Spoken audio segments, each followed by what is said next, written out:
অনেকে এই যে জমি জায়গা নিয়েও সুদ খান। আমি আব্দুর রশিদ সাহেবকে 1 বিঘা জমি দিলাম, ওনার কাছ থেকে 1 লাখ টাকা নিলাম। চাষ করে খাবো যতদিন, টাকা ফেরত দেওয়া লাগবে না ততদিন। যখন ফিরিয়ে দেব তখন টাকা ফেরত নেবে। এটা নেই? এটার নাম কি? এই বন্ধকে যারা আছেন তারা সুদ খাচ্ছেন। হবে না। 2টা পদ্ধতি আছে, যদি মিটাতে পারেন তাহলে আপনার এটা জায়েজ হবে। 1 নম্বরে, যতদিন আপনি চাষ করে খাবেন ততদিন সরকারের খাজনা যেটা বছরে বছর, ওইটা আপনি দেবেন যে চাষ করে খাচ্ছে। আর যখন উনি আমার কাছ থেকে টাকা ফেরত নেবে তখন কমপক্ষে 8-10 হাজার টাকা কম নেওয়া লাগবে। আমার মনে হয় এটা লস হয়ে যায় বলে অনেকে করবে না। বাবা শাহজালাল জাতে মাতাল হলো, এরা টালে ঠিক আছে।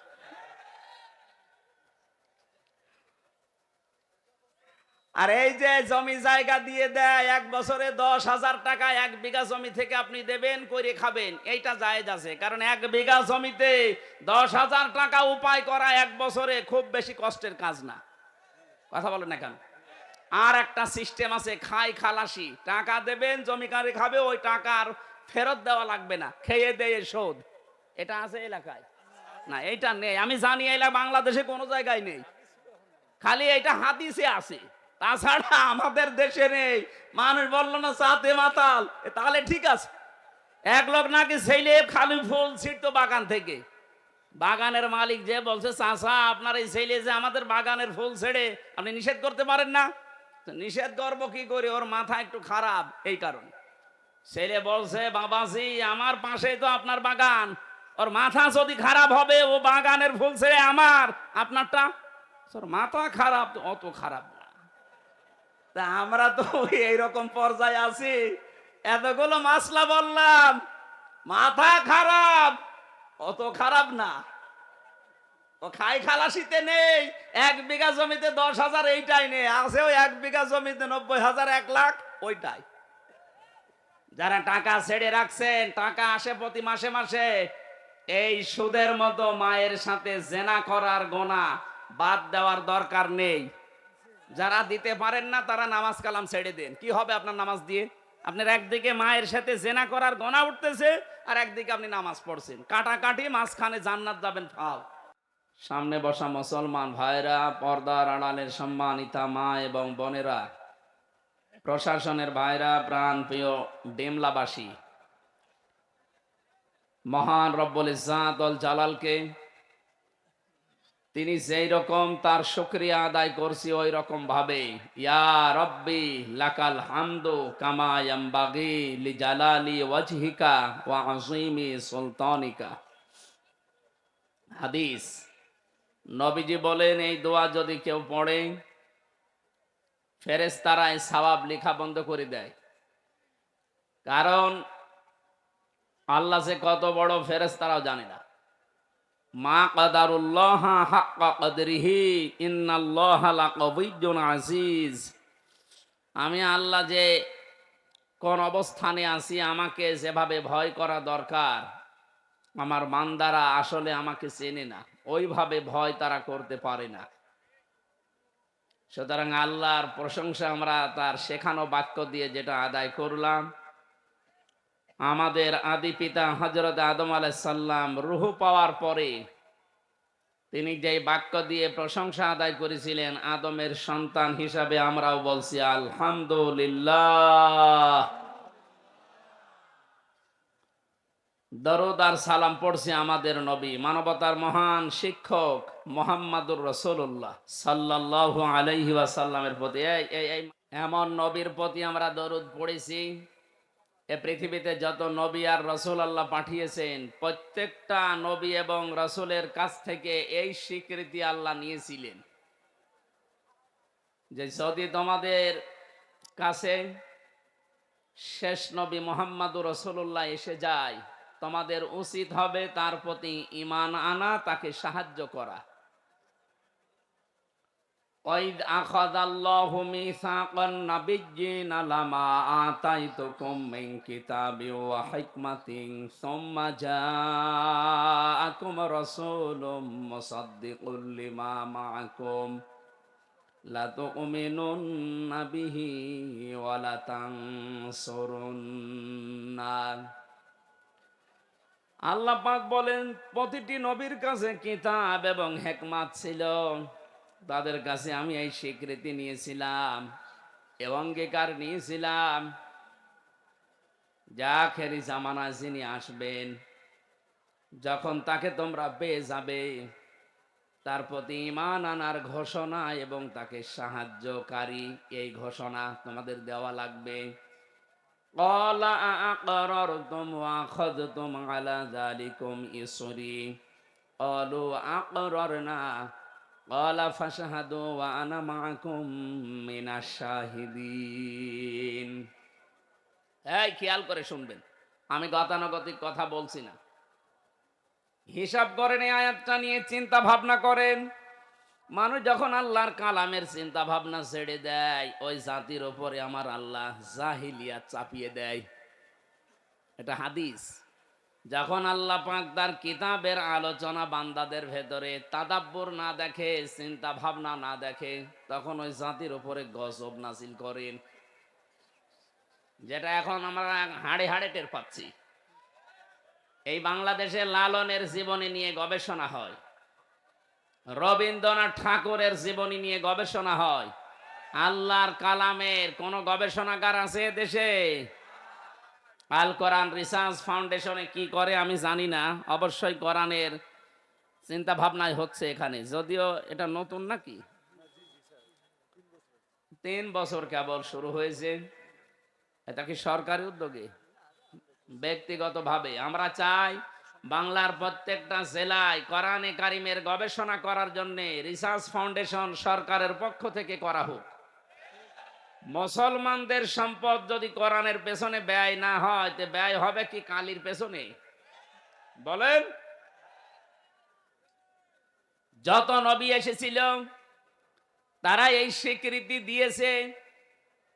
আল্লাহ পাক বলেন যে মানুষগুলো স্বীকৃতি দেবে না, ফাইন তাওয়াল্লাউ ফাকুলু শাহাদু, হে নবী, যে মানুষগুলো স্বীকৃতি দেবে না, ফাউলাইকা হুমুল ফাসিকুন, ওই মানুষগুলো পাপাচারী। বলেন নাউজুবিল্লাহ। কোনদিন এই আয়াত যতবার পড়েছি আমি, ততবারই আমার ভেতরে ওতাল পাতাল চিন্তা ভাবনা এসেছে, আল্লাহ, নবী যদি এখন থাকতেন, যত বড় বড় নবীর নাম আমরা কোরআনে পড়েছি, 25 জন নবীর নাম পেয়েছি। মুসা নবীর মতো এত বড় পাওয়ারফুল নবী, যিনি আল্লাহর সাথে কথা বলতেন। হযরতে ঈসা, যাকে রুহুল্লাহ বলা হয়, আল্লাহর ফিকে দেওয়া রূহ। হযরতে আদম, যাকে সফিউল্লাহ বলা হয়। হযরতে দাউদ আলাইহিস সালাম নবী আল্লাহ বলা হয়। ইব্রাহিম নবী খলিলুল্লাহ বলা হয়। ইসমাইল নবী জাবিউল্লাহ বলা হয়।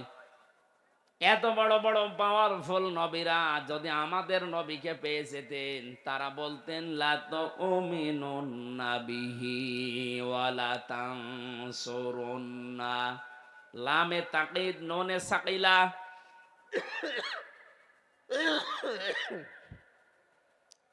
আল্লাহ বলেন তাদের দ্বারাও, তাদের উপরে ঈমান আনা এবং তাকে সাহায্য করা, এই স্বীকৃতি আমি নিয়ে নিতাম এবং কি তারা স্বীকৃতিও দিত। এখান থেকে আমি যে শিক্ষাগুলো তাফসীর থেকে পেয়েছি, কোন মানুষ যদি আল্লাহর ঘোষণা দেয় কিন্তু রেসালাতের ঘোষণা না দেয়, ওই মানুষ কখনো কাঙ্ক্ষিত মানের আল্লাহর কাছে মনোনীত হতে পারে না। আর আল্লাহর কাছে যে মনোনয়ন পাবে না, সে জান্নাতেও যাবে না। আপনি এখনো আমার কথা ক্লিয়ার বোঝেননি আমি জানি, এই জন্য আরো অ্যাক্টিভ হওয়া লাগবে। এই আয়াতের তাফসিরে আমি যতগুলো মিলিয়েছি, মুফাসসির ইকরাম এদের এইভাবেই সাজিয়েছেন, আপনি খেয়াল করেন। এ বাংলাদেশের সাথে আমার যতটুকু বাস্তবতা দেখেছি, এ দেশের সাথে কোরআনের এই আয়াতটা একেবারে খাপের খাপ, মমতাজের বাপ মিলে যাচ্ছে। আমি কিন্তু প্রশ্ন করব একটু পরেই, বিশেষ করে যারা আলেম আছেন তাদেরকে। এই পৃথিবীতে কেউ আল্লাহর একাত্মবাদের ঘোষণা দিয়েছে, কিন্তু ওই জামানায় যিনি প্রেরিত পুরুষ নবী বা রাসূল তাকে মানে নাই। এরকম যারাই জীবনে করেছে আল্লাহ পাক তাদের হেদায়েত দেয়নি, বেঈমান অবস্থায় মরণ দিয়েছেন।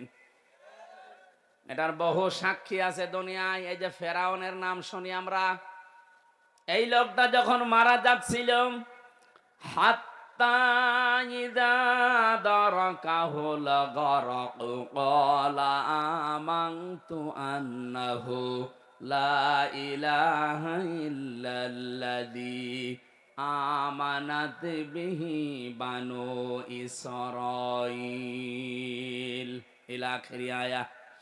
সূরা ইউনূসের 90 নম্বর আয়াতে আল্লাহ বলেন, ও যখন ডুবে যাচ্ছিল, ও তখন এই ঘোষণা দিয়েছে, আমি ঈমান আনলাম ওই আল্লাহর উপরে যার উপরে বানি ইসরাঈলরা ঈমান এনেছে।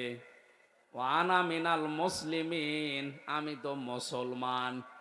এরপরও ফেরেশতারা আমারে পানিতে চোবাই কেন? জবাব দিয়েছে মুফাসসিররা, খেয়াল করবেন আলেম ভাইরা, জবাব দিচ্ছেন মুফাসসির। ফেরাউনের মুখের উপরে জিবরাইল ফেরেশতা কাদা পর্যন্ত দিয়েছিল। এই কারণ সে আল্লাহর একাত্মবাদের ঘোষণাটা দিয়েছে। কিন্তু ওই জামানায় যিনি আল্লাহর পাঠানো প্রেরিত পুরুষ নবী আর রাসূল, তার নাম আমরা সবাই জানি, মুসা আলাইহিস সালাম। কথা বলে না কেন? হযরতে মুসাকে সে কিন্তু স্বীকার করে নাই। ও যদি ওই সময় বলতো লা ইলাহা ইল্লাল্লাহ মুসা কালিমুল্লাহ, আল্লাহ ওরে মাফ করে দিত। কিন্তু রিসালাতের ঘোষণা দেয়নি, শুধু আল্লাহর একাত্মবাদের ঘোষণা দিয়েছে। আপনাকে যদি ঈমানদার হতে হয়, অবশ্যই ওই জামানায় যিনি প্রেরিত পুরুষ থাকে তাকেও মেনে নেওয়া লাগবে। আমাদের এই জামানায় যিনি আল্লাহর পক্ষ থেকে প্রেরিত পুরুষ, কিয়ামত পর্যন্ত যার নাম আমরা জানি, মুহাম্মাদুর, আরো বলেন মুহাম্মাদুর, জবান খুলে বলেন মুহাম্মাদুর রাসূলুল্লাহ। আমি কেন বললাম বাংলার সাথে মিলে যায়? এই বাংলাদেশে বহু মানুষ আমরা দেখতে পাচ্ছি, এদেরকে যদি জিজ্ঞাসা করেন ওরা বলবে আমরা কি নামাজ পড়ি না, রোজা রাখি না, হজ করে এসেছি, আমরা দান সাদকা করি। এই যে চারটা কথা বললাম, নামাজ পড়া, রোজা রাখা, দান করা, সাদকা করা আর হজ করা, এই চারটা কাজ কার হুকুম? আরো জোরে বলেন। আপনি আল্লাহর কথা, আল্লাহর আইনগুলো মেনে নিচ্ছেন, কিন্তু আল্লাহ পাক এই জামানায় যাকে শেষ নবী করে পাঠালেন, প্রেরিত পুরুষ মুহাম্মাদুর রাসূলুল্লাহ, আপনি তার জীবন আদর্শ মানতে কথা বললেই মনে হয় যে আপনি মনে করেন রাজনীতি করছে। আরে ভাই, নবীজি নিজে প্রেসিডেন্ট ছিলেন, রাজনীতি না করলে উনি প্রেসিডেন্ট হইলেন কি করে? আমাদের যিনি প্রেসিডেন্ট আছেন চুপ্পু মিয়া, উনি কয়েকদিন আগেই ঘোষণা দিয়েছে, আমাকে ঠেলা দিয়ে ফেলে দেওয়া যাবে না, আমি রাজপথ থেকে উঠে এসেছি।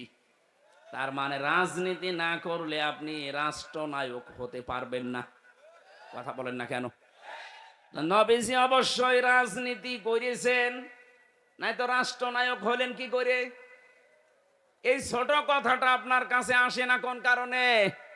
আমি জানি আপনি এই কথা যদি মেনে নিতেন,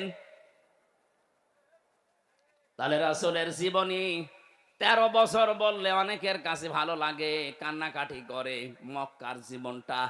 কিন্তু যখনই তার কাছে মদিনার জীবন সম্পর্কে তথ্য দেওয়া হয়, ওই মানুষগুলো তখন হয় রাজনীতি মনে করে, নাই দুনিয়ার কাজ মনে করে চলে যায়। আমি কথা যেটা বোঝানোর জন্য এ পর্যন্ত আসলাম, আমি আশা করছি আপনি বুঝে ফেলেছেন। আপনি আল্লাহর হুকুম মানেন, আমি দেখতে পাচ্ছি আপনি নামাজ পড়েন, রোজা রাখেন, হজ করে এসেছেন, দান সাদকাও করেন, মসজিদ মাদ্রাসার সভাপতি সেক্রেটারি বসে আছেন। কিন্তু যখনই রাসূলুল্লাহর জীবনী সম্পর্কে বলা হয় যে রাসূলকেও মানা লাগবে, শুধু 13 বছর না, পুরা 23 বছর। কথা বলেন না কেন? 40 থেকে 63, এই 23 বছরের পুরা জীবনই আপনাকে মানা লাগবে। নামাজের মতো এই 23 বছর মেনে নেওয়া ফরজ। বলেন, যদি একটা সেকেন্ড আপনি বলেন না এটা আমি মানি না, আপনি বেঈমান। কারণ আপনিও হযরতে মুসা আলাইহিস সালামকে অস্বীকার করছেন, মুহাম্মদুর রাসূলুল্লাহকেও অস্বীকার করছেন। আমি আশা করি আপনি কথা বুঝেছেন। যে মানুষগুলো আজ আল্লাহ একজন আছে কথা বলে, কিন্তু তার প্রেরিত পুরুষকে মানে না, তার আদর্শের কথা বলতে গেলেই রাজনীতি মনে করে চলে যায়, তার মরণ হবে ফেরাউনের মতো। এবার যান, কোথায় যাবেন নিয়ে যান। এ মাহফিল হয়ে গেছে, যা বললাম বোঝার মতো শক্তি থাকে আপনার। এ মাহফিল হয়ে গেছে। আজ বাংলায় বহু মানুষ এই চরিত্রের আমরা দেখতে পাচ্ছি।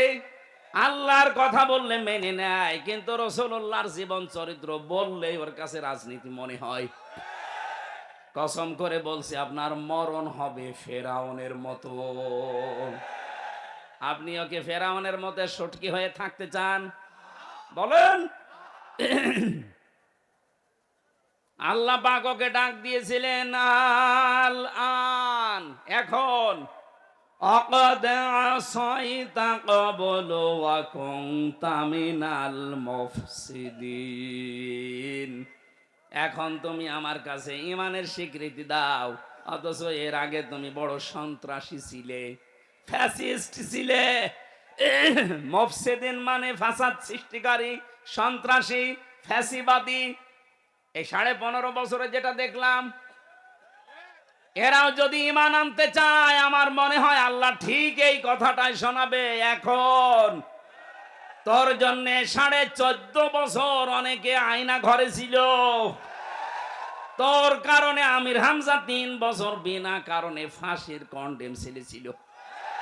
এ কথা আল্লাহ বলতে পারে না? আপনাকে রাগ হয়ে গেল? আমি ভুক্তভোগী, এই কারণে বললাম। আমি যখন নিজে দেখেছি ওই মাটির নিচে এত বড় বড় নখ হয়ে গেছে এক একজনের, চুল দাড়ি গব মনে হচ্ছে জঙ্গল থেকে বেরিয়ে আসতেছে।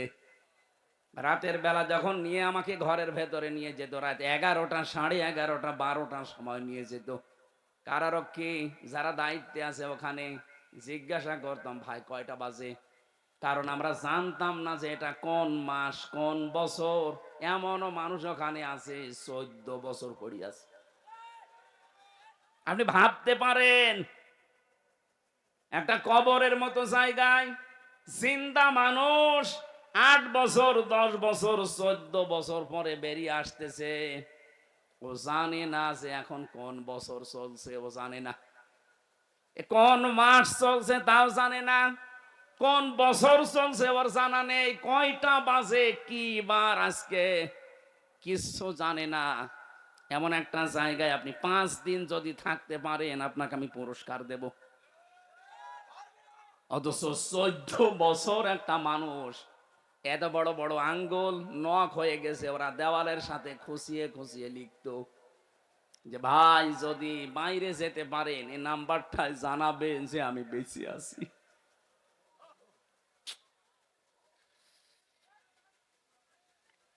এত বড় কাজ আপনার করার পরও এখনো পর্যন্ত কোনো অনুশোচনা নেই, এখনো পর্যন্ত আপনি কোনো অনুতপ্ত হন না। আপনার বৃদ্ধি দিন যাচ্ছে, আরো বাড়তেছে। নিজে নিজে মোবাইল রেকর্ড করে উল্টা পাল্টা কলগুলো মানুষের কাছে ছড়িয়ে আরো বিশৃঙ্খলা তৈরি করছেন। আপনাকে কে বলেছে গাইবান্ধার যুবলীগের এই নেতার কাছে কল দিতে? জীবনে তার খোঁজ নিয়েছেন কোনোদিন? আজকে বিপদে পড়েছেন, ঠেলায় পড়ে ঢেলায় সালাম করছেন। আপনার এই কলগুলো আমার মনে হয় যিনি দায়িত্বে আছে বাংলাদেশের উপদেষ্টায়, প্রধান উপদেষ্টার উচিত, যারা এদেশে বিশৃঙ্খলা তৈরি করতে চায়, সন্ত্রাসী কর্মকাণ্ড উস্কে দিতে চায়, তাদের ওইগুলো যেন বন্ধ করা হয়। এই কলগুলো কোনো দরকার নেই, কারণ দেশের যার দ্বারা উপকার হয় না তার দরকার কি? এদেশ থেকে আমরা যাদেরকেই বাইরে পাঠাই, মাসে মাসে তারা রেমিটেন্স পাঠায়, টাকা পাঠায়। আপনি আজ 3 মাস গেছেন, 1 টাকাও পাঠাননি। এক টাকাও দিয়েছে? একটা টাকাও দেয়নি। কি করছেন আপনি ওখানে?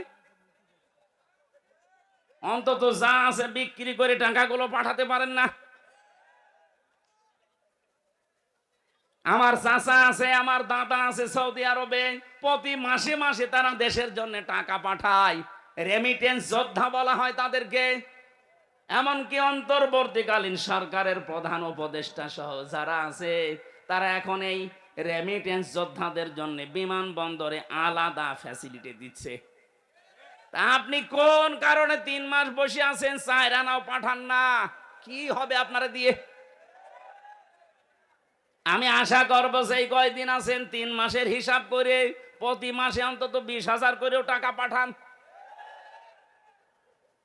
একটা টাকাও পাঠান না। আন্দাজে শুধু দেশে কি করে আরো গন্ডগোল তৈরি করা যায়, বিশৃঙ্খলা তৈরি করা যায়। এভাবে যদি চলতে থাকেন আপনার মরণ হবে ফেরাউনের মতো। ওকে আল্লাহ যেমন বলেছিল, আল আন, এখন তোর কারণে হাজারো বান্দা বান্দি দুনিয়ায় আসতে পারে নাই। 70,000 বনি ইসরাইলের শিশুদেরকে তুই হত্যা করেছিস। 7 জন, সব চাইতে যারা ঈমান এনেছিল 7 জন জাদুকরকে তুই হত্যা করেছিস। শুধু হত্যা না, মেরে ফেলার আগে হাত পা বিকলাঙ্গ করে বিপরীত দিক থেকে কেটে দিয়েছিস। আমি হিসাব করলাম সূরা শুআরার এই তাফসীরে আয়াতটা পড়ার পর, কোরআনে কারিমে আল্লাহ লামে তাকিদ দিয়েছেন, যারা ঈমান এনেছিল মুসা নবীর প্রতি, ওই জাদুকরদের ভেতরে 7 জনকে সে অঙ্গ কেটে দিয়েছিল বিপরীত দিক থেকে, এক হাত আর এক পা। এই কথা বলছেন এখন যারা আলেম আছে এনারা তো জানবে, 7 জন মানুষকে তার অঙ্গ হানি করার কারণে ফেরাউন আজ ইতিহাস হয়ে আছে। অথচ এই লেডি ফেরাউন, এর কারণে 2227 জন এই হাত কেটে ফেলা লেগেছে, পা কেটে ফেলা লেগেছে। কারণ এমন ভাবে গুলি করেছে, গুলি বের করার জন্য পা কেটে ফেলা লাগবে। 7 জনকে বিকলাঙ্গ করার কারণে যদি ফেরাউন ইতিহাস হয়ে থাকে, 2227 জন মানুষের হাত পা চোখ এমনকি অন্ডকোষ পর্যন্ত উড়ে গেছে। এ কত বড় ফেরাউন! এরে যদি আল্লাহ হেদায়েত দেয়, আমার মনে হয় ফেরাউনকেও হেদায়েত দেওয়া দরকার ছিল। কারণ সেও এরকম আয়না ঘর বানায়নি। এই কথা বলেন না কেন? তার শাস্তির কথা আমরা পড়েছি হাদিসে কোরআনে, কিন্তু আয়না ঘরের কথা পড়িনি। দেখি ইতিহাস বানিয়ে গেলেন আপনি। হয়তো আপনি আর 5-7 বছর 10 বছর পরে মরে যাবেন, কিন্তু কিয়ামত পর্যন্ত আপনার নামটা মানুষ নিলেই ফেরাউনের মতো হামানের মতো ঘৃণা করে নেবে। এখান থেকে আমাদের শিক্ষার বিষয়টা যেহেতু রেকর্ড হয়ে ছড়িয়ে যাচ্ছে তামাম দুনিয়ায়, পৃথিবীর এই ময়দানে বিশেষ করে বাংলাদেশে কেউ যেন অত্যাচারী আর না হয়। সামনে যারা আসবে তারা যদি চেয়ারে বসে আবার ওদের মতো অত্যাচার করে, এ বাংলার জনগণ তাদেরকে এরকম জুতা পিটা করে বিদায় দেবে। সামনে এরকম পরিবেশ যদি আসে, জুতা পিটা করতে রাজি আছেন তো? কারা আছেন দেখে লিল্লাহে তাকবীর। আমি আজকে দিনের বেলায় নীলফামারী ছিলাম, ওখানে আয়াতটা শেষ করতে পারিনি। ওই কথাগুলো আজকে এখানে শেষ করব ইনশাআল্লাহ। আজকে আমার তেলাওয়াতকৃত আয়াত ওই জায়গায় ছিল সূরা হজের 77 নম্বর আয়াত। কত? এই আয়াতটার প্রথম 2 ভাগের কিছু ইঙ্গিত দিয়েছিলাম। অরকাউ অসজুদু, রুকু করো সেজদা দাও। 3 নাম্বার শব্দটা ওখানে বলতে পারি নাই। আল্লাহ রাব্বুল আলামিন ঈমানদারকে ডাক দিয়ে জানিয়েছেন, ওয়া'বুদু রাব্বাকুম ওয়াফআলুল খায়রা লাআল্লাকুম তুফলিহুন।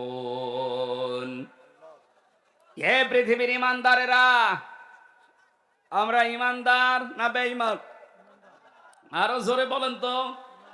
কোন বেঈমান আছেন? দেখেন আপনি আছেন নাকি?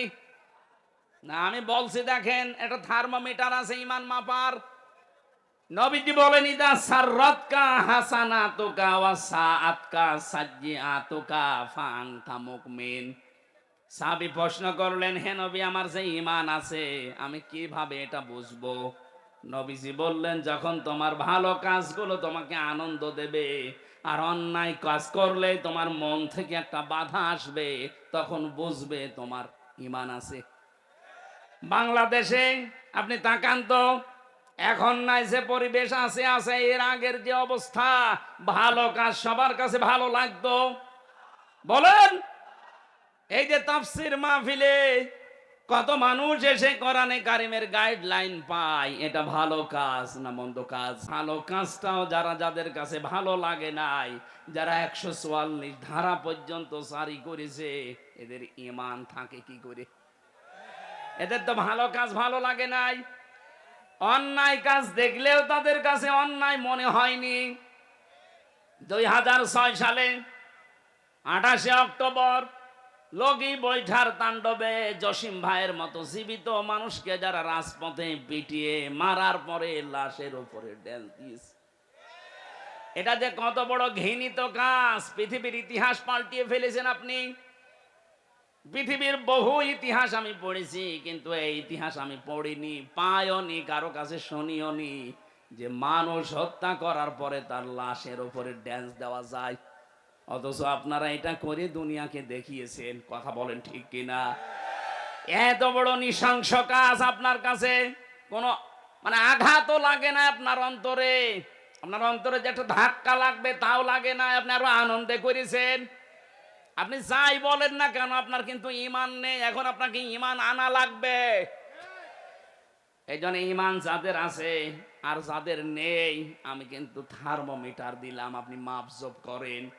আল্লাহ এরকম ইমানদার যারা ভালো কাজ দেখলে আনন্দ লাগে, অন্যায় দেখলেই তাদের বাধা দেয়, মন থেকে কষ্ট লাগে, নবীজি বলেন ফাংতা মুমিন, তখন তুমি বুঝবে তোমার ঈমান আছে। এরকম ঈমানদারকে ডাক দিয়ে আল্লাহ এখানে 4টা কথা জানিয়েছেন। রুকু করো, সেজদা করো, আমি আল্লাহর ইবাদত করো, আর ভালো ভালো কাজের আঞ্জাম দাও, আশা করা যায় তোমরা সফল হবে। এটা বাংলা অর্থ ছিল। এবার আমরা ব্যাখ্যায় যাচ্ছি। যেহেতু প্রথম 2টা আমি বলেছি, ওখানে ওটা রিপিট করতে চাই না। 3 নাম্বার, ওয়াবুদু রাব্বাকুম, তোমরা ইবাদত করো তোমাদের রবের। কার? আরো জোরে বলেন। শব্দটাই ইবাদত। ইবাদত ব্যাপক অর্থবোধক একটা শব্দ। এটা শুরু হয় মানুষের জীবনে নিজের কাছ থেকেই। আমি পড়া কোরআন শরীফ এই যে সামারাইজ করে করে করে করে 9টা ইবাদত মিলিয়েছি আমাদের পুরা জীবনে। যদি ইবাদত গুলো আমাদের পুরা জীবনে আমরা সেট করতে পারি, এর পরের শব্দটা যাওয়ার সময় দেখবেন একটা আলাদা অনির্বচন সুখ আপনি পাবেন। দেখেন এই শব্দের দিকে খেয়াল করে। আল্লাহ রাব্বুল আলামিন বলেন তোমাদের ইবাদত করা লাগবে তোমাদের রবের। কেন?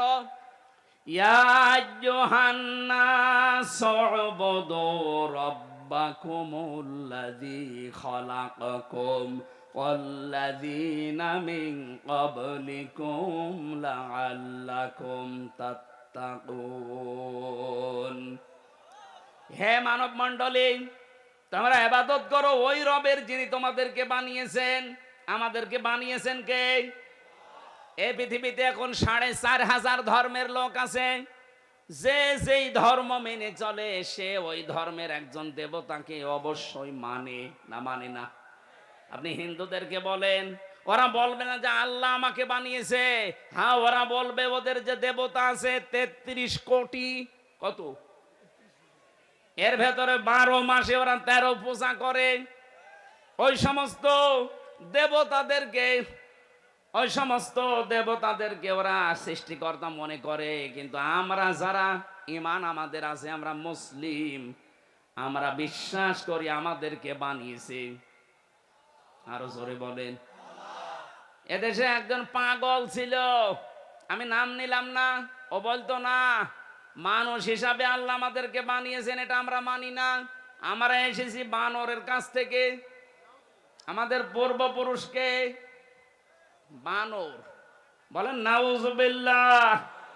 এই দেশের মানুষকে এই শিক্ষায় শিক্ষিত করার জন্য শিক্ষা ব্যবস্থায় পর্যন্ত এইটা দেওয়ার চেষ্টায় ছিল।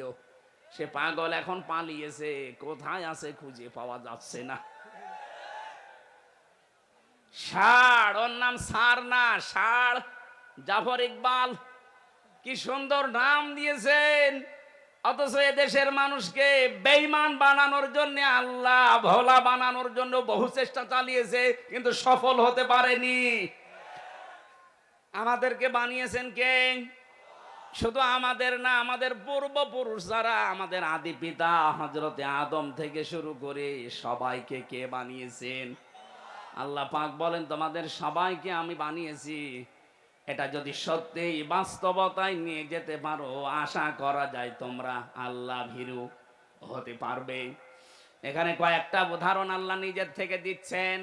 আল্লাযী জাআলা লাকুমুল আরদা ফিরাশা ওয়াস সামাআ বিনাআ ওয়া আনজালা মিনাস সামাই মাআন ফাআখরাজা বিহি মিনাস সামারাতি রিজকাল লাকুম ফালা তাজআলু লিল্লাহি আনদাদা ওয়া আনতুম তা'লামুন। বলেন আল্লাহু আকবার। যিনি তোমাদের জন্য জমিনকে বানিয়েছেন বিছানা,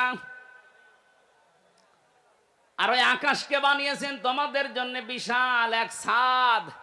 আকাশ থেকে তিনি পানি নাযিল করেন। এই বৃষ্টি অবতীর্ণ করা দায়িত্ব তার। পৃথিবীর কোন মানুষ সবাই মিলে যদি চেষ্টা করেন, এক ফোঁটা বৃষ্টি আকাশ থেকে নামাতে পারবেন না। এ ক্ষমতা আল্লাহ কাউকে দেয়নি। কৃত্রিম ভাবে হয়তো বৃষ্টি আসবে আপনার দ্বারা, কিন্তু আকাশ থেকে বৃষ্টি নাযিল করা এটা দায়িত্ব কার? কেন আমি করি জানো? আনজালা মিনাস সামাই মা'আন ফাআখরাজা বিহি মিনাস সামারাতি রিজকাল লাকুম। তোমাদেরকে খাওয়ানোর জন্য যে রিজিক লাগবে, আকাশ থেকে বৃষ্টি নাযিল করার পরে জমিনে আমি আল্লাহ ফসল তৈরি করি। এত কিছু তোমাদের চোখের সামনেই দেখো। ফালা তাজআলু লিল্লাহি আনদাদা। কখনো আমি আল্লাহর সাথে অন্য কাউকে শরীক বানিও না। কে বলছেন? আয়াতটা পড়ার পরে আমি বাংলাদেশের সাথে একটা জিনিস এখনো মিলিয়েছি। আমি আসার সময় মিলাচ্ছিলাম। আল্লাহ পাক এতগুলো সৃষ্টির কথা বলতে বলতে আমাদেরকে দিয়েছেন, এ কথা বলতে বলতে বললেন আমার সাথে শরীক করবা না। অথচ জেনে হোক না জেনে হোক, এদেশের ৯৬% মুসলমানদের ভেতরে এই শিরিকটা আছে। অনেকেই এখনো পর্যন্ত বলছে ক্ষমতার উৎস জনগণ। এটা আল্লাহর সাথে অংশীদার স্থাপন করার নামান্তর। এক কথা বলেন না কেন? ক্ষমতার উৎসকে যারা এই কথা মানেন না, বিশ্বাস করেন না, যে মানুষগুলো বিশ্বাস করেন না ক্ষমতার উৎস আল্লাহ, তারা কিন্তু আল্লাহর সাথে শিরিক করছেন। আল্লাহর সাথে যারা শিরিক করে তারা হচ্ছে মুশরিক। এই কথা বলেন না কেন? জাতিকে আজ আবহমান কাল থেকে এই দেশে মুশরিক বানানোর জন্য সূক্ষ্ম সূক্ষ্ম কিছু ষড়যন্ত্র আছে, এখনো চলছে। এটা থেকে আমরা এই জাতিকে মুক্ত করতে চাই। আজকে থেকে যাদের এই ছোটখাটো বিশ্বাসী আছে, ক্ষমতার উৎস জনগণ, এক্ষুনি পাল্টাবেন, এক্ষুনি বিশ্বাস পাল্টান। এই বিশ্বাস নিয়ে আজকে বাড়ি যাওয়া লাগবে। ক্ষমতার উৎসকে আনতুম তা'লামুন। আরে বেটারা, তোরা তো জানিস যে আমি সবকিছুর উপরে, এরপরও আমার সাথে অন্য কাউকে অংশীদার করিস কোন কারণে? ফালা তাজআলু লিল্লাহি আনদাদা। আমার সাথে অন্য কাউকে জুড়বি না। এমনকি আরো কিছু শিরিক এই দেশে আছে, যারা আল্লাহর নামের সাথে অন্য কাউকে ডাকেন, এইটাও শিরিক। ওয়াদারুল্লাযীনা ইলহাদুনা ফি আসমাই। আল্লাহর নামকে তোমরা এলহাদ করবা না, উল্টা পাল্টা করে ডাকবা না, পরিবর্ধন করে দিবা না। বাংলাদেশে বহু জেলাতে এখন এই জিকির হয়। আল্লাহ আল্লাহ আল্লাহ জিকির করার পরে ইয়ালি বাবা, শালি বাবা, কেবলা বাবা, কেল্লা বাবা, ফতে বাবা, এগুলো চলছে না। এগুলো যে প্রকাশ্য শিরিক, আল্লাহর সাথে অন্য কাউকে জোড়া যাবে না। অথচ সুন্নি নাম নিয়ে আমার এই তাহিরি ভাইরা বহু মানুষকে বিভ্রান্ত করে জাহান্নামে নিয়ে যাচ্ছে। সতর্ক থাকা লাগবে না, এরা ঈমান যে বিক্রি করে ফেলছে, এরা নিজেরা তো জাহান্নামে যাচ্ছে, আপনাকেও নিয়ে যাওয়ার জন্য চেষ্টা চালাচ্ছে।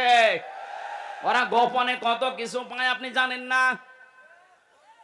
সুতরাং আপনাদের এই রংপুর রাজশাহী এই দুই বিভাগে এই সুন্নি নাম নিয়ে যারা মানুষকে প্রকাশ্য শিরিক করায় তারা যেন আসতে না পারে। এই কথা বলেন। এরকম প্রতিটি জেলাতে আওয়াজ তুলবেন, আল্লাহর নামের সাথে যারা অন্য কাউকে ডাকো এটা শিরিক। দলিল দেবেন সূরা ফুরকানের 68 নম্বর আয়াতের প্রথম অংশে লিখে নেন। এটা সূরা কি ফুরকান 19 নম্বর পারা 4 নম্বর পৃষ্ঠা 12 নম্বর লাইনে 68 নম্বর আয়াতের প্রথম অংশে আছে, ওয়াল্লাযীনা লা ইয়াদউনা মা'আল্লাহি ইলাহান আখার। আল্লাহর সাথে যাতে অন্য কাউকে যে ডাকে তার শাস্তি হবে ডবল। কয়টা? এর পরের আয়াতে আল্লাহ জবাব দিয়েছেন, ইদাফ লাহুল আযাব, ইদাফ লাহুল আযাব ইয়াউমাল কিয়ামাহ, কিয়ামতের দিন তাদের শাস্তি হবে ডবল। সুতরাং এই কাজে বুঝে করেন আর না বুঝে করেন, আজকে থেকেই ফিরে আসবেন। আল্লাহর সাথে এই তাহিরির মতো অন্য কাউকে আর ডাকা, আরো জোরে বলেন। অনেকে বলেন হুজুর নাম ধরলেন, আরে ভাই নাম না ধরলে তো আপনি টের পাবেন না। ওরা যে জাতিকে শিরিক করে মুশরিক বানাচ্ছে, নাম ধরবো না করবো কি? আজকে থেকে সিদ্ধান্ত নেবেন, আমি আল্লাহ বাদে অন্য কাউকে ক্ষমতার উৎস মানি না। যদি কোন দল এটা বিশ্বাস করে ওই দলে আমি নেই। এটা কি শুধু সামিয়ানার নিচে না? মানে সামিয়ানার নিচ থেকে আপনি নিয়ে যাবেন না। হয়তো জিকিরের বেলায় আপনি আল্লাহ বাদে অন্য কারো নামে কেল্লা বাবা, ফতে বাবা, ইয়ালি বাবা জিকির করবেন না, কিন্তু ক্ষমতার উৎস জনগণ এইটা আপনি পাল্টাতে পারেন না।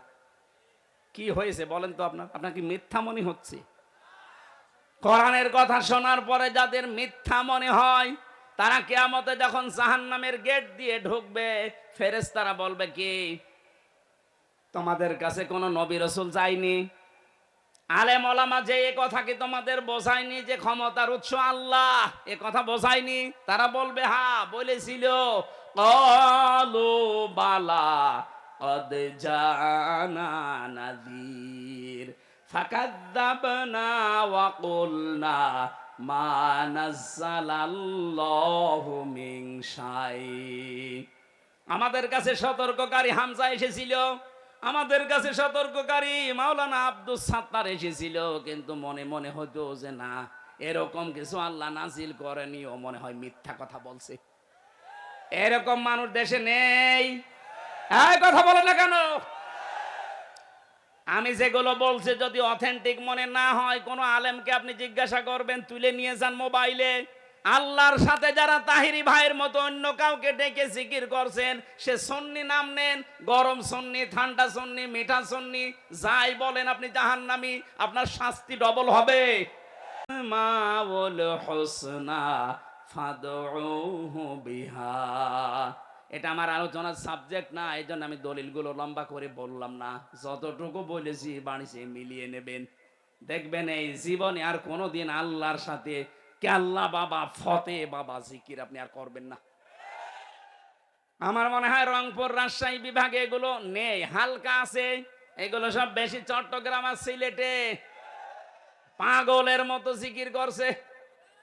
একজনকে হাত চেপে ধরেছিলাম, ওইলে চট্টগ্রামের ফটিকছড়ি, ওখানে এক কোলাঙ্গার আছে, নাম তার নজিবুল বশর মাইজ ভান্ডারী। এই কোলাঙ্গার কোরআনের পাখি আল্লামা সাইদির নামে মিথ্যা মামলা দিয়ে তাকে ফাঁসির আদেশ দিয়েছে। এত মানুষের শাস্তি কিন্তু এদেশে হচ্ছে কম বেশি, কিন্তু এই শয়তানটা এখনো ধরাছোঁয়ার বাইরে আছে। এক কথা বলেন না কারো। চাঁদপুরের আর একজন ছিল আমার সাথে জেলখানায়, তথাকথিত ভণ্ড পীর, মাজার ব্যবসায়ী। এই লোকটার এই নজিবুল বশর মিলে কোরআনের পাখির নামে মামলা দিয়েছিল, মিথ্যা মামলা। উনি যদি আজকে আমাদের ভেতরে বেঁচে থাকতেন, এই ডিমলাতে যদি কোরআনের পাখি আজকে জীবিত অবস্থায় আসতেন, এরকম মাঠ আমার মনে হয় 10টা লাগতো। এক একটা বিভাগে শুধু একবার করে যেতেন, দেশের অবস্থা পুরা চেহারা পাল্টিয়ে যেত। জালেমরা জেনে শুনে কায়দা করে ইনজেকশন দিয়ে মেরে ফেলেছে। এই কথা বলে না কেন? যাদের কারণে এই কাজ ঘটেছে, আমরা চাই এই দুই কোলাঙ্গারের ফাঁসি এই জমিনে হোক।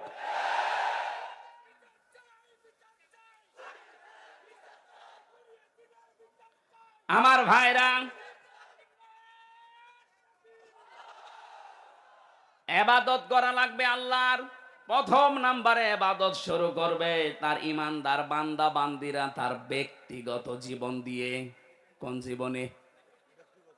প্রথম আয়াতের দলিল বলছে এবার সূরা মায়েদা 7 নাম্বার পারা 4 নাম্বার পৃষ্ঠার 4 নাম্বার লাইনের 105 নাম্বার আয়াতে আছে। আপনি যে ব্যক্তিগত জীবনের ইবাদত শুরু করবেন কি করে?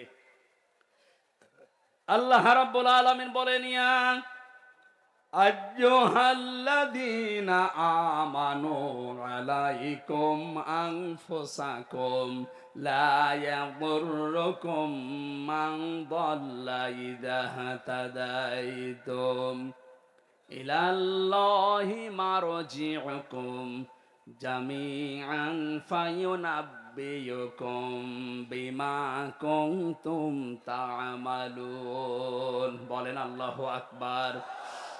খুব খেয়াল করে শুনবেন, ইবাদত শুরু হচ্ছে এবার। প্রথমেই শুরু হবে ইবাদত আপনার ব্যক্তি জীবন থেকে। ও হে ইমানদারেরা, আগে নিজেকে নিজে সংশোধন করো, নিজেকে আগে নিজে পাল্টাও। আজকে এখান থেকে আপনি নিজেকে শুরু করবেন ইবাদতেই নিয়ে আসার। ইবাদত মানে শুধু বসে বসে হু হু করা না, আগে নিজেকে পাল্টাতে হবে। নিজেদের বিশ্বাস, আকীদা, নিজেদের ঈমান যা আছে উলট পালট এক্ষুনি সংশোধন করা লাগবে। কোন মানুষ যখন নিজেকে পাল্টাতে আরম্ভ করে, এইরকম পবিত্র অবস্থায় যখন বিছানায় পড়ে মরণের বিছানায় কাতরাবে, ফেরেশতারা আসবে। এই তথ্যটা আছে সূরা নাহালের 32 নাম্বার আয়াতে, আল্লাযীনা তাতাওয়াফাহুমুল মালাইকাতু তাইয়্যিবিনা ইয়াকুলুনা সালামুন আলাইকুম উদখুলুল জান্নাতা বিমা কুনতুম তা'মালুন। যখন আপনার বিশ্বাস, আপনার আকীদা, আপনার সব কিছু পোশাক পরিচ্ছদ, সমাজনীতি, অর্থনীতি, জীবনও পরিষ্কার পরিচ্ছন্ন, এমনকি পবিত্র অবস্থায় যখন আপনি আল্লাহর কাছে ধরা দেবেন, ফেরেশতারা এসে বলবে, আল্লাহর বান্দা শান্তি তোমার উপরে, ওই যে প্রবেশ করো জান্নাতে, যার কাজ তুমি দুনিয়ায় করেছিলে।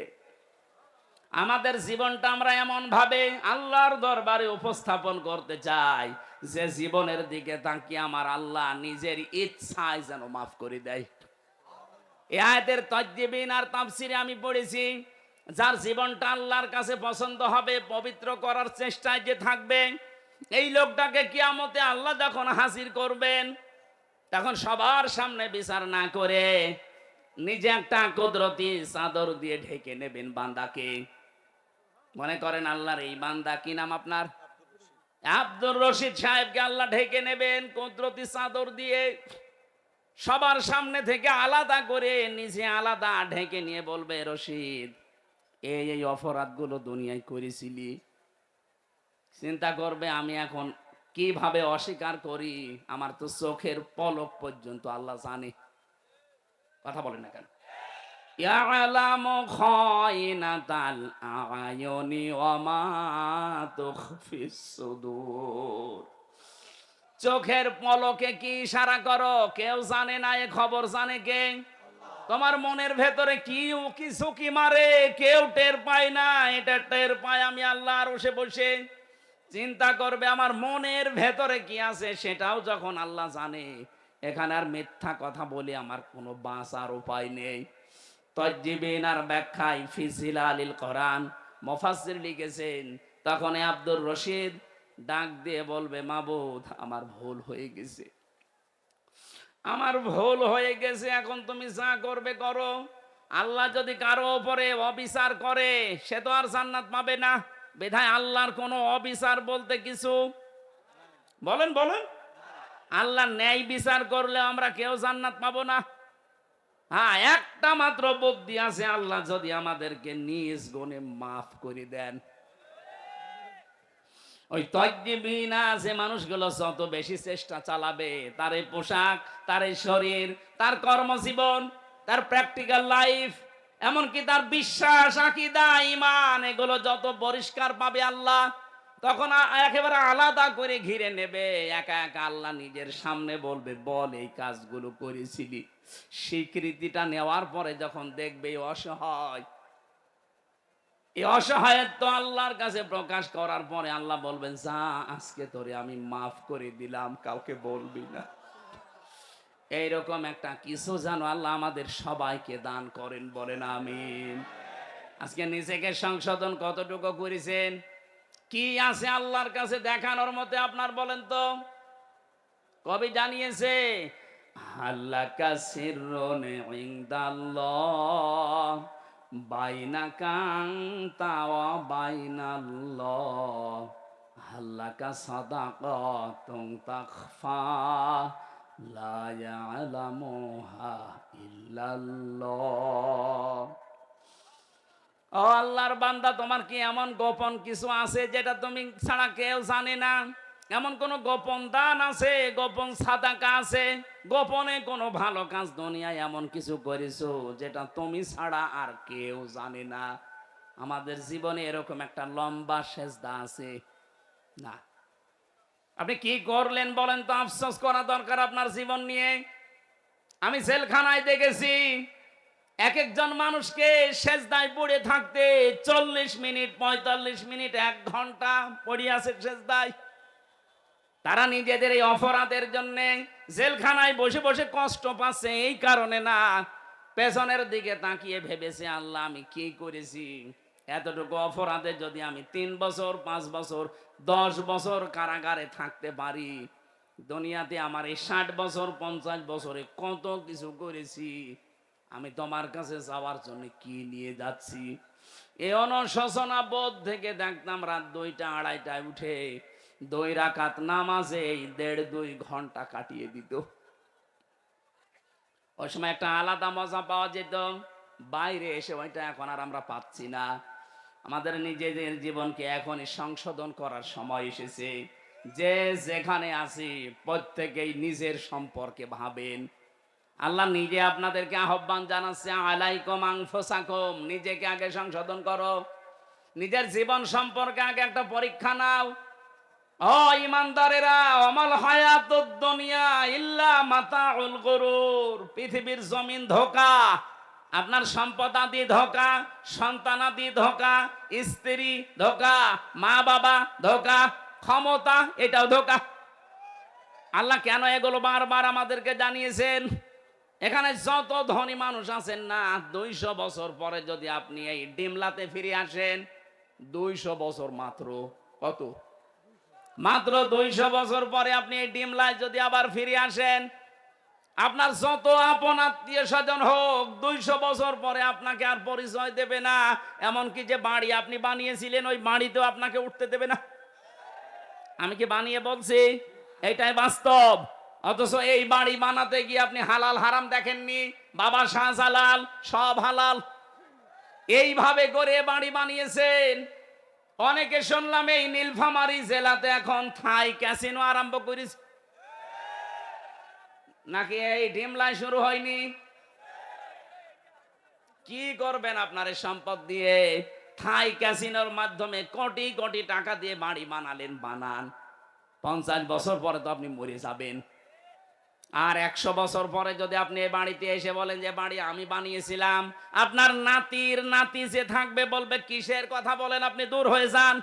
থাকতে যদি চান ওই মসজিদে গিয়ে থাকেন। এই কথা বলছেন না কেন? পৃথিবীর জমিন এই, আর এইটার জন্য আমার নিজের জীবনের কোনো সংশোধন নেই। ওই জন্য আমাদের প্রত্যেকের উচিত চোখ বন্ধ হওয়ার পরে কি হবে এটা একটু চিন্তা ভাবনা করে নিজের জীবন সংশোধন করা। আল্লাহ আমাদের এই ইবাদতটা যেন ইনভলভ হওয়ার, অ্যাক্টিভ হওয়ার তৌফিক দেন, বলেন আমিন। দ্বিতীয় নম্বর ইবাদত মানুষের শুরু হয় তার পারিবারিক জীবনে।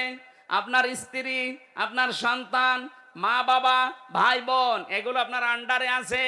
নিজে তো জাহান্নাম থেকে বাঁচবেন, এদেরকেও বাঁচানোর চেষ্টা করবেন। প্রশ্ন ওখানে একটা, ইয়া আইয়ুহাল্লাযীনা আমানু ও আনফুসাকুম ওয়া আহলিকুম নার। হে ইমানদারেরা, নিজেকে নিজে জাহান্নাম থেকে বাঁচাও, আর আহাল পরিবার যারা আছে তাদেরকে বাঁচানোর চেষ্টা করো। আপনি নিজেকে বাঁচাবেন, এইটা ফরজ। আর যারা আপনার আন্ডারে থাকবে, আপনার ছেলে মেয়ে, আপনার স্ত্রী পুত্র, আপনার ভাই বোন, মা বাবা, এদেরকে বাঁচানোর চেষ্টা করা ফরজ। বাঁচানো ফরজ না, চেষ্টা করেও যদি না বাঁচে আপনার দায় নেই, কিন্তু চেষ্টা করার এইটা আপনার জন্য ফরজ। আমি সহ যারা এখানে আছি, এই চেষ্টা করার কিছু মাধ্যম আছে।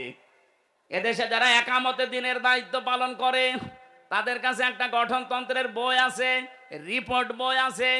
ওখানে দেখবেন ধারায় লেখা আছে প্রতি সপ্তাহে একটা বৈঠক আপনি বাড়িতে কোরআন আর হাদিস দিয়ে পরিবারস্থ লোকদের নিয়ে করেন কিনা। যেহেতু এখন আমাদের সব কিছু বন্ধ হয়ে গেছে, চালু হচ্ছে আস্তে আস্তে। আমরা আশা করব আপনাকে আমি জামাত ইসলাম, ছাত্র শিবির, চরমনাই, খেলাফত মজলিস, খেলাফত আন্দোলন করতে বলছি না, কিন্তু এইটা আপনি করেন নিজের পরিবারে, দেখবেন আস্তে আস্তে ফল পাবেন। নিজের স্ত্রীকে, নিজের ছেলে মেয়েকে, মা বাবাকে, যাদের সাথে আপনার পর্দা, অন্তত যাদের সাথে মেলামেশা করা, দেখা সাক্ষাৎ করা জায়েজ আছে, পরিবারস্থ লোকদেরকে নিয়ে সপ্তাহে একদিন বা 2 দিন একটু আধা ঘন্টা 1 ঘন্টার জন্য বসবেন। কোরআনের কোন তাফসীর খুলে শোনাবেন, হাদিস শরীফ থেকে কিছু শোনাবেন। আস্তে আস্তে 1-1.5 মাস সময় নেন, দেখবেন পরিবর্তন আসতে আরম্ভ হয়েছে। আপনার পরিবারের যারা দুনিয়াদার ছিল, আস্তে আস্তে আখিরাতের দিকে ঝুঁকবে। এটা আমার বানানো নিয়ম না, কোরআনে কারিমে নিয়ম আল্লাহ দিয়েছেন। আমি তাফসীর থেকে লিখেছিলাম, আল্লাহ রাব্বুল আলামিন বলেন 3 নম্বরে ইবাদত হবে তোর সামাজিক জীবনে। সামাজিক জীবনের ইবাদত সূরা নিসার 36 নম্বর আয়াতে আল্লাহ জানিয়েছেন, ওয়া'বুদুল্লাহা ওয়ালা তুশরিকু বিহি শাইআ ওয়া বিল ওয়ালিদাইনি ইহসানা। আল্লাহর ইবাদত করো, শরীক করবা না তার সাথে। আর মা বাবা যাদের আছে তাদের সেবা করো, তাদের পেছনে খরচ করো। এ কথা কার? আরো জোরে। আমরা অনেক সন্তান আছি, এই ইবাদতটা পারিবারিক জীবনে করতে চাই, কিন্তু বাধা হয়ে দাঁড়ায় আমার বউ। কথা বলেন না কেন? এখানে যত সন্তান আমরা আছি, যত স্বামী, কোন স্বামী কি জীবনে এইটা চাইবে সে মাতাল স্বামী হোক? তারপরেও সে চাইবে যে আমার মা বাবাকে আমি আলাদা করে দেই, বৃদ্ধাশ্রমে রেখে আসি। কথা বলেন না কেন? এই নীলফামারীর কিশোরগঞ্জে গিয়েছিলাম বৃদ্ধাশ্রম দেখার জন্য। এই পাশে 20 জন, এই পাশে 20 জন মার বাবা বসে আছে চেয়ার নিয়ে। ওদের চোখের দিকে তাকিয়ে দেখলাম প্রত্যেকেই তার সন্তানের জন্য বরদোয়া করছে। আরে ভাই, তাদেরও তো আমার মতো ছেলে মেয়ে আছে। হ্যাঁ, এখানে একটা মাসলা আছে। আপনার যে বউ, এই বউ যদি আপনার মা বাবার সেবা না করে, তাদের পেছনে খরচ না করে, তাহলে সেই মেয়েটার গুনাহ হবে না? পুত্রবধূর এটা দায়িত্ব না, ফরজ না? আর তার নৈতিক একটা দায়িত্ব আছে, সে যদি করে সওয়াব পাবে, না করলে গুনাহ নেই। কিন্তু মা বাবার সেবা করা, তাদের পেছনে খরচ করা, তাদের পেছনে সময় দেওয়া, এটা আমি সন্তান, আমি ছেলে হই আর মেয়ে হই, আমার প্রতি ফরজ। এই ফরজ দায়িত্ব আমরা ভুলে যাচ্ছি কোন কারণে? এটা যে ইবাদত, অনেকে আমরা জানি না। মা বাবার সাথে হাসি মুখে কথা বলা ইবাদত। নবীজি বলেন, মা বাবার দিকে যদি কেউ রহমতের নজরে তাকিয়ে থাকে, সে একটা নফল হজের সওয়াব পায়। আমরা তাকিয়ে থাকি মা বাবা বাদ দিয়ে শ্বশুর শাশুড়ির দিকে। কথা বলে না কেন? সম্মানিতা মা বোনেরা, আপনাদের ইবাদত বলছি এবার। অনেক মেয়ে আছে, তারা মনে করে নামাজ পড়ি, রোজা করি, কালো বোরকা পরি, আমি জান্নাতে যাব না। যাবে কে? না। কোন স্বামী, যেমন আমি সবার পক্ষ নিয়ে বলছি, এখানে যত স্বামী আছে শুধু এই কয়জন না, এটা রেকর্ড হচ্ছে। 18.5 কোটি মানুষ বাংলাদেশে এখন। যত স্বামী, প্রত্যেকটা স্বামীর পক্ষ থেকে আমি হামজা বলছি, প্রতিটি স্বামী চায় বিয়ের পরে আমি খেয়ে থাকি না খেয়ে থাকি, আমার মা বাবা আমার সাথে থাকবে। এটা চাই কারা কারা দেখি হাত তোলেন তো। এই ক্যামেরা ওইদিকে মারো,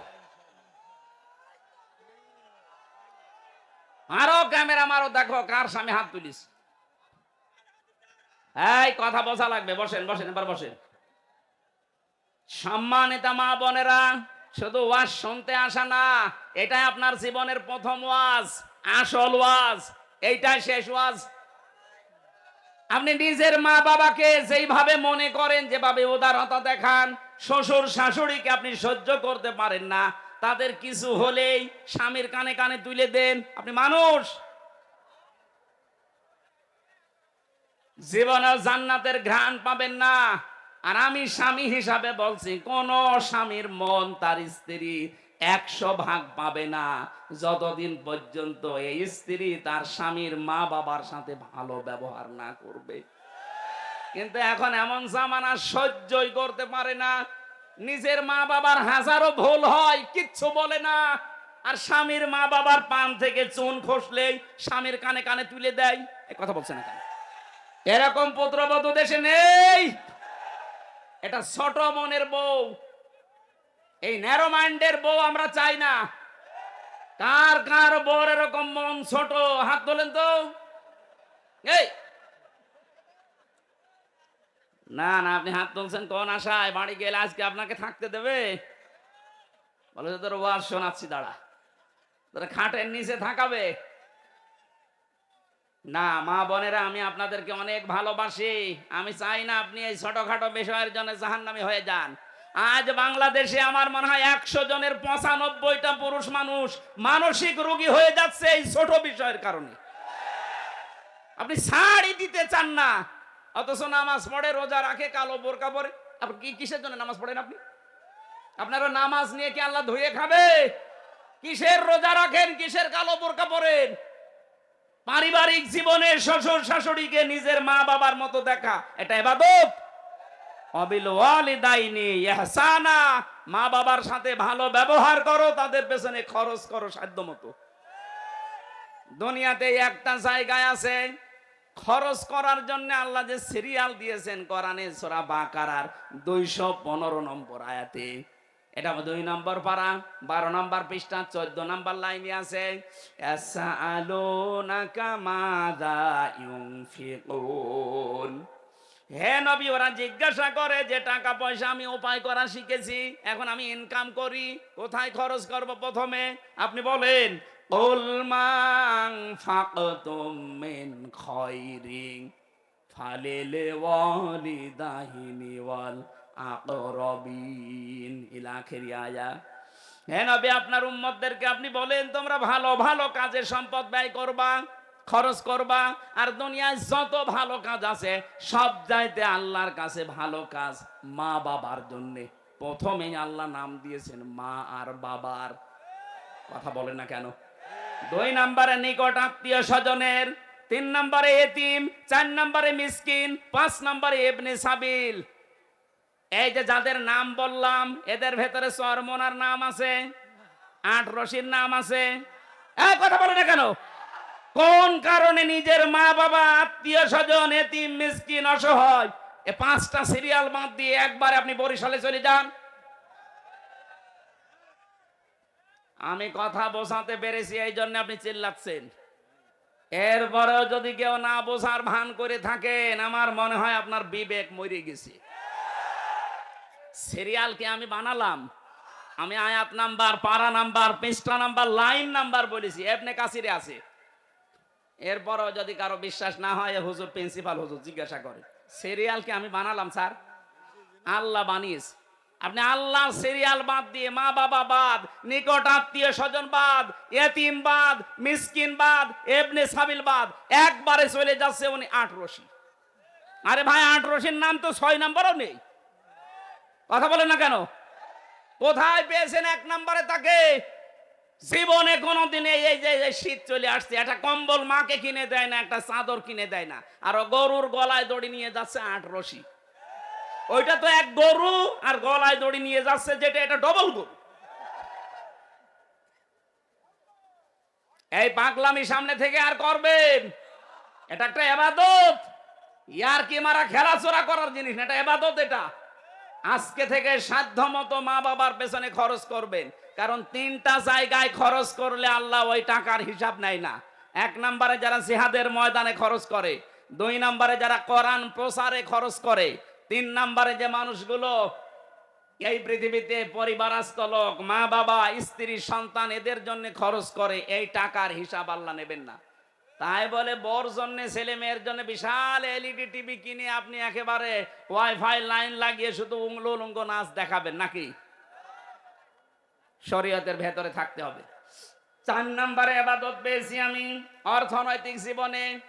সূরা বাকারার 188 নম্বর আয়াতে আল্লাহ দলিল দিয়েছেন, এই যে সুদ, যেটা এলাকায় বহু মানুষ আমি জানি টাকা ছেড়ে রাখে, টাকা আসে, 1000 টাকা দিয়ে দেয়, মাসে মাসে 1100 টাকা করে পায়, 100 টাকা লাভ না, এলাকা আরো বেশি, 200 টাকা করে পান।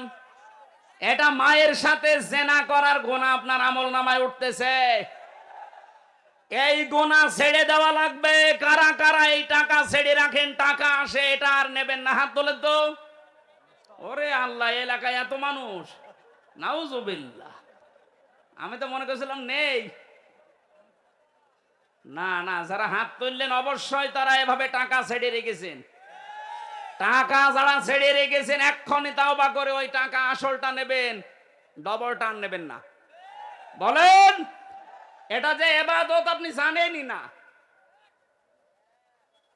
ইসলামী অর্থনীতিতে ইবাদত আছে না নেই? মুশারাকা আছে, মুদারাবা আছে, মুরাবাহা আছে, এটা আবার এক একটা 6 প্রকার করে।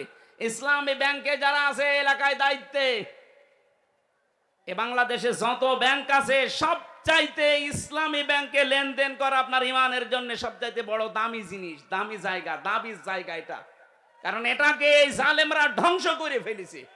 ৭৫,০০০ কোটি টাকা এখান থেকে এই জালেমরা মারিং কাটিং করিস। ইসলামী অর্থনীতি আবার জাগিয়ে তুলতে হলে ইসলামী ব্যাংক এই দেশে আবার জাগিয়ে তুলতে হবে, এটা ইমানের দাবি। এখন বলেন আমার সুদ নেই, সুদ নেই কোন ব্যাংকে বলেন? বাংলাদেশে 100% সুদ মুক্ত করতে হলে এই দেশে যাকাত ভিত্তিক অর্থনীতি কায়েম করা লাগবে। আর এইটা আমির হামজার ওয়াজে হবে, রাষ্ট্রীয়ভাবে আইন পাশ করা লাগবে। যতদিন পর্যন্ত যাকাত ভিত্তিক অর্থনীতি দেশে কায়েম না হয় ততদিন পর্যন্ত অন্তত আপনি এই কাজ করেন। বিশ্ব নবী নিজে যতদিন মক্কায় ছিলেন ততদিন কাবা শরীফের দিকে নামাজ পড়েন নাই। এ কথা বললেন না? নামাজ পড়েছেন 13 বছর, না পড়েননি? কিভাবে পড়লেন? ওখানে তো 313টা মূর্তি ছিল। যতদিন ইসলাম কায়েম না হয় ততদিন উনি মূর্তির সামনে নিয়ে নামাজ পড়েছিলেন। বলেন, একটা মূর্তিকেও সরাতে পেরেছিলেন? হ্যাঁ, যখন মদিনায় গিয়ে রাষ্ট্র ক্ষমতা পেলেন তখন নিজে এসে রাষ্ট্রীয় ক্ষমতার দায়িত্ব নেওয়ার পরে এবার মূর্তিগুলো ভাঙলেন। আলীকে বললেন সাফ করো, পোড়া পরিষ্কার করে। উনি নামাজ পড়েছেন না পড়েন নাই? তাহলে যতদিন পর্যন্ত রাষ্ট্রে ইসলাম না আসবে, যাকাত ভিত্তিক অর্থনীতি কায়েম যতদিন দেশে না হবে ততদিন আপনি ইসলামী ব্যাংকে কারবার করেন, কোনো গুনাহ হবে না। যখন দেশে ইসলাম কায়েম হয়ে যাবে তখন দেখবেন পুরাটা সুদ ভিত্তিক অর্থনীতি, ব্যাংক ব্যবস্থা চালু হবে ইনশাআল্লাহ। সৌদি আরব যদি চলতে পারে, কাতারে যদি চলতে পারে, এদেশে চলবে না মানে? রাষ্ট্রীয়ভাবে ইসলামটা এনে দেন। আফগানিস্তানে চলছে না ব্যাংক, সুদ আছে। আপনারাও তখন 1000 টাকা ছেড়ে রাখবেন, 100 টাকা বেশি পাবেন না, এই সিস্টেম থাকবে না। আজ অনেকে ভয় দেখাচ্ছে ইসলাম যদি কায়েম হয় তুমি কিন্তু ডাল খেতে পারবা না, তোমার হাত কাটা যাবে। তার মানে আপনার চুরি করার অভ্যাস আছে, এই জন্য আপনার এত ভয়। এক কথা বলেন না কেন? ইসলামী আইন যদিও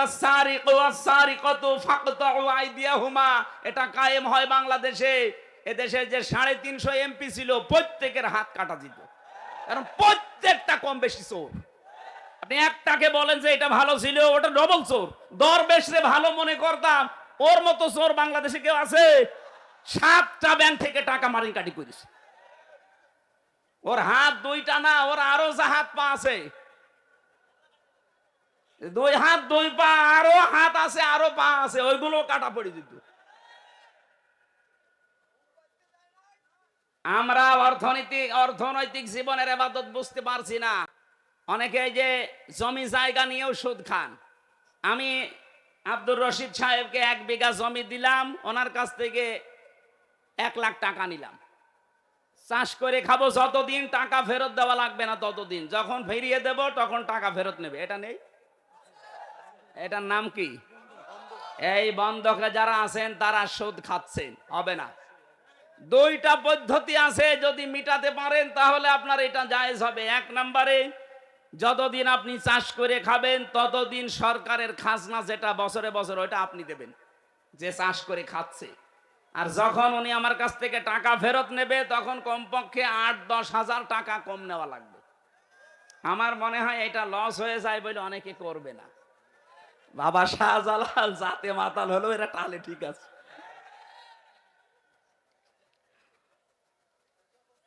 আর এই যে জমি জায়গা দিয়ে দেয় 1 বছরে 10,000 টাকা 1 বিঘা জমি থেকে আপনি দেবেন, করে খাবেন, এইটা জায়েজ আছে। কারণ 1 বিঘা জমিতে 10,000 টাকা উপায় করা 1 বছরে খুব বেশি কষ্টের কাজ না। কথা বলেন না কেন? আর একটা সিস্টেম আছে, খাই খালাসি। টাকা দেবেন, জমি কারে খাবে, ওই টাকার ফেরত দেওয়া লাগবে না, খেয়ে দেয়ে শোধ। এটা আছে এলাকায়? না, এটা নেই। আমি জানি এলাকা বাংলাদেশে কোনো জায়গায় নেই, খালি এটা হাদিসে আছে, তাছাড়া আমাদের দেশে নেই। মানুষ বললো না চাতে মাতাল, তাহলে ঠিক আছে। 1 লোক নাকি ছেলে খালি ফুল ছিটতো বাগান থেকে। বাগানের মালিক যে বলছে, চাচা আপনার এই ছেলে যে আমাদের বাগানের ফুল ছেড়ে, আপনি নিষেধ করতে পারেন না? নিষেধ করবো কি করে, ওর মাথা একটু খারাপ, এই কারণে।